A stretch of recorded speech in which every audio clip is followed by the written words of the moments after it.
قال رب السجن أحب إلي مما يدعونني إليه وإلا تصرف عني كيدهن أصب إليهن وأكن من الجاهلين. یوسف نے دعا کی کہ یا رب، یہ عورتیں مجھے جس کام کی دعوت دے رہی ہیں اس کے مقابلے میں قید خانہ مجھے زیادہ پسند ہے، اور اگر تو نے مجھے ان کی چالوں سے محفوظ نہ کیا تو میرا دل بھی ان کی طرف کھنچنے لگے گا، اور جو لوگ جہالت کے کام کرتے ہیں ان میں بھی شامل ہو جاؤں گا.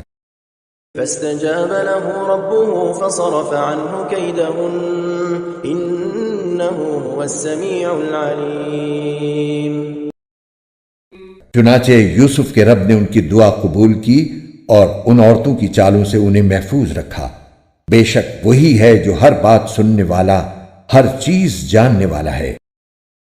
ثم بدا لهم من بعد ما رأوا الآيات ليسجننه حتى حين. پھر ان لوگوں نے یوسف کی پاک دامنی کی بہت سی نشانیاں دیکھ لینے کے بعد بھی مناسب یہی سمجھا کہ انہیں ایک مدت تک قید خانے بھیج دیں.